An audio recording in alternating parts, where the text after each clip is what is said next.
Welcome back. In this new video series, I will be exploring the origins of time, the months, the seasons, annual events such as Beltane, and time periods such as the minute. The first video is on the origin of the month of January. If you haven't already, please subscribe and ring the bell so you get the videos in the correct order for your enjoyment. The next video uses material discussed here. Welcome new viewers, my name is Hugh Evans. I am author of The Origin of the Zodiac. In The Origin of the Zodiac, I explain the star maps of Gwynedd, what they are, where they are, how they were made. Stone circles, cairns, standing stones, mountains, rivers, towns, churches, even pubs, covering 1 million acres, the whole of northwest Wales. I am now writing The Origin of Time, which is the companion book to The Origin of the Zodiac.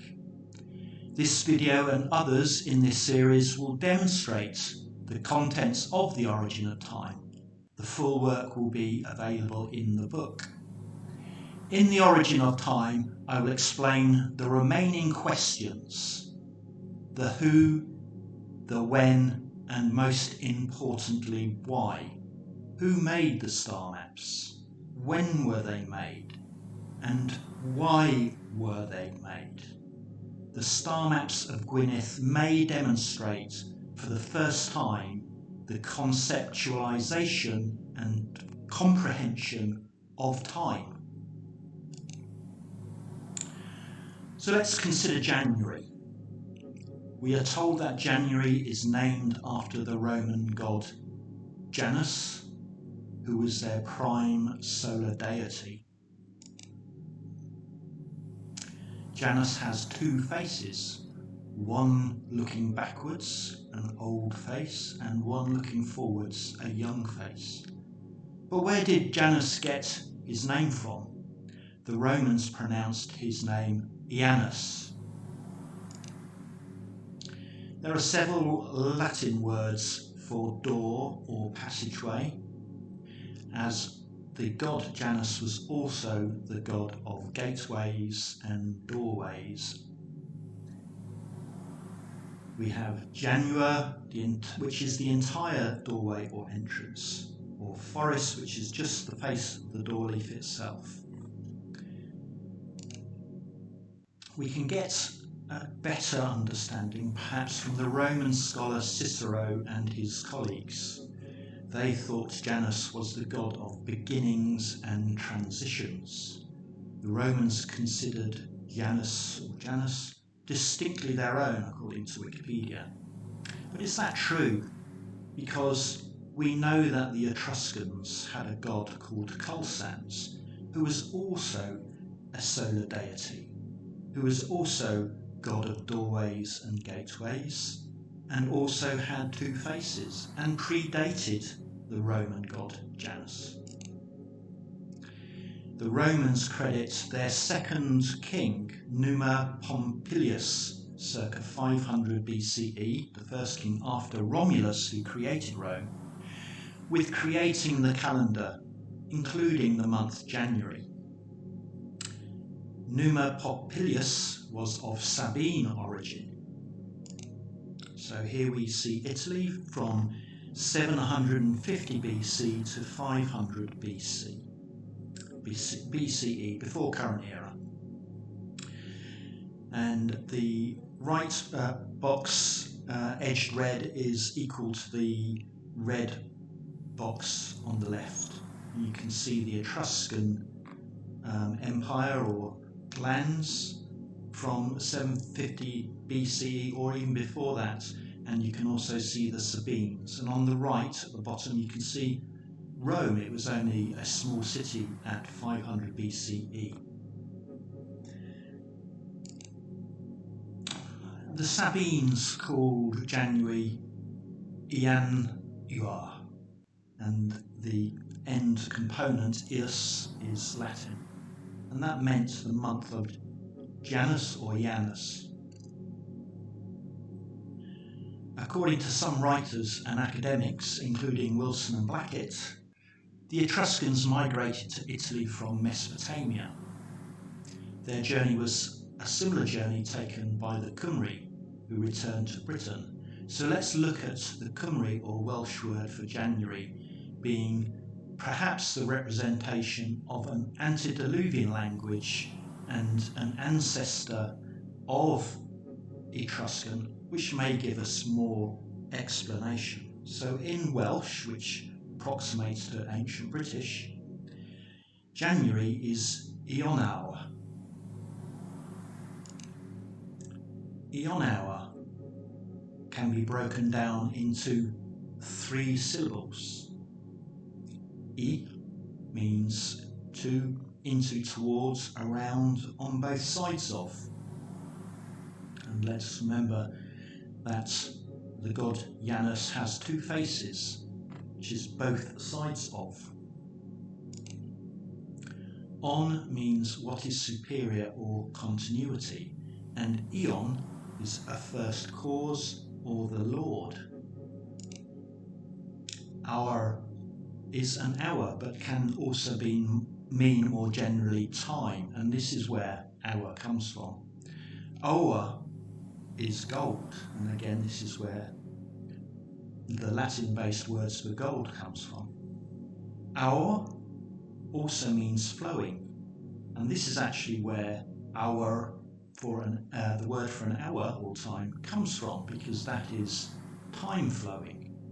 And added to a noun creates an operator. So a firm is a farm, and a firmwr is a farmer in Welsh.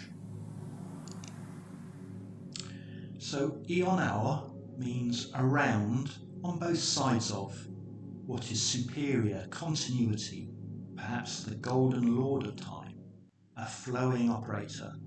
This is the sun. Janus was a solar deity. And what about 2 faces? What does that mean? There are 2 words in Welsh for two-faced, believe it or not. Dwy wynebog, having 2 faces. And you can see this is made up of a number of components. Dwy, wyneb, and og. And du is close to divine, or du for God. Wyneb is having 2 faces, or a forward front. And the og creates a person, the og extinction. This is the sun facing forward. The sun being the solar deity, divine. And the other word for two-faced in Wales is Yrchwyniad. So these are excerpts from the Welsh Dictionary. Is an impulse forward. In order, towards, to, for the sake of, through, from. So we have a sense of passage. Is dark brown, and gwyn is white.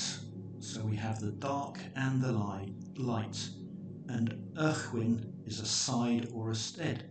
Yrchwynio is to make a transit. Yrchwyniad, a transition. And this is where Cicero refers to Janus as the god of transition, having 2 faces.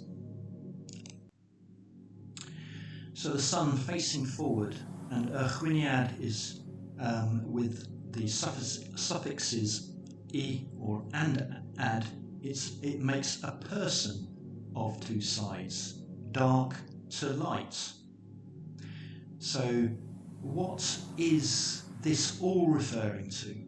Around, on both sides of, a sense of continuity, a flowing operator of time, facing forwards, on 2 sides, something old, something dark, perhaps moving to something light, something new.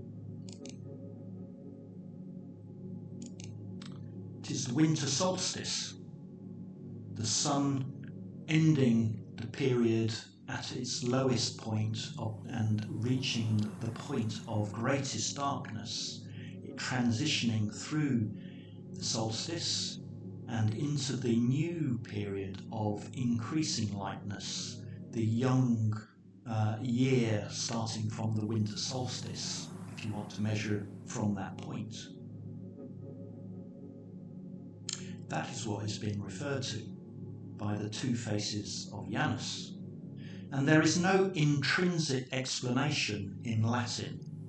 That means to say there's no explanation in the word Janus of this more complex meaning. The only explanation is using the oldest Welsh dictionaries we can find, representing what might be ancient British or a language of a civilization that spanned the northern hemisphere around the Mediterranean and Atlantic coasts before the Noah flood perhaps, or even earlier.